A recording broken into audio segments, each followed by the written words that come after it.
Tarvo Valker, kui suure haruldusega on tegemist?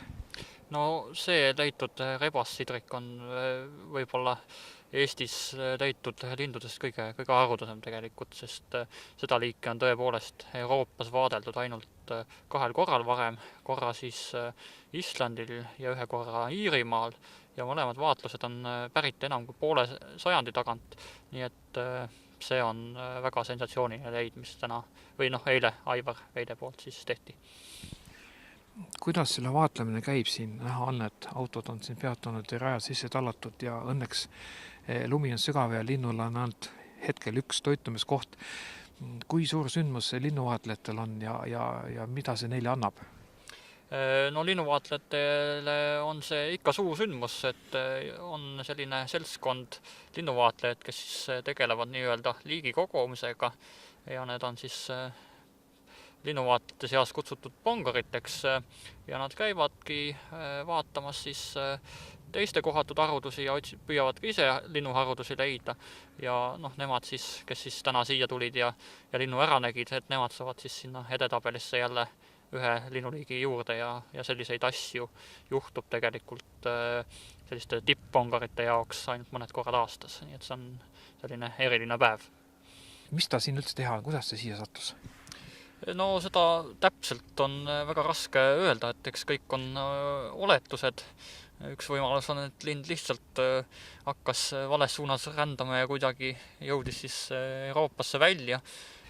Mõned linnud siis satuvad meile ka tegelikult kruiisilaevade või kaubalaevadega, et ei saa välistada, et ka see lind näiteks sel moel kuidagi on siis Euroopasse või suisa siia Eesti sattunud.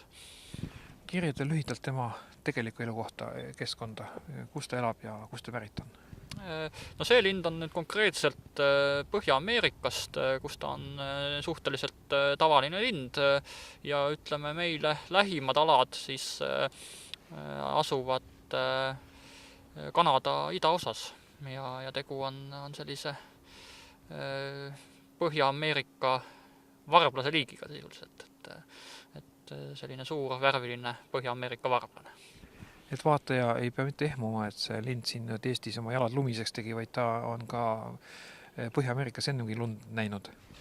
Jah, kindlasti ei ole see selle linnu jaoks mingi uudne kogemus, seda näitavad ka selle linnu käitumine, et ta siin edukalt lume alt endale toitu kraavib, et paistab, et on karge talvega igati edukalt hakkama saav lind.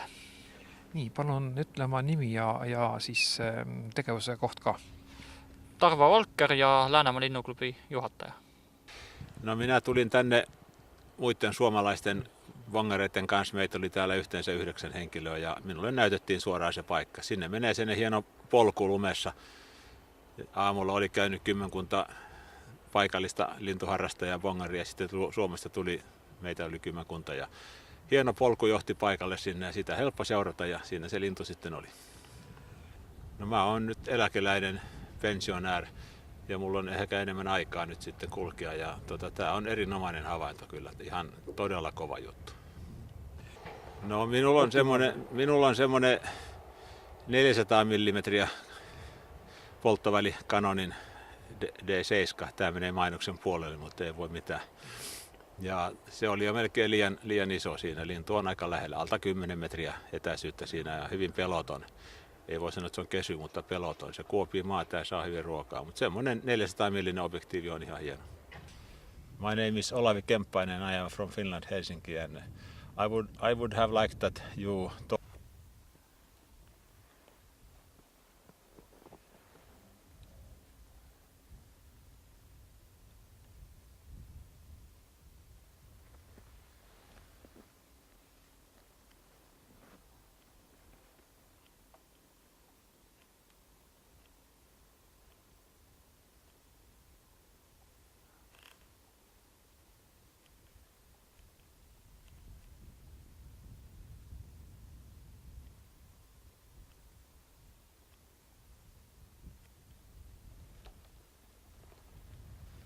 Markus Otsile.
palju kapu on täis, see aitab mul siis seda statiivi tassida.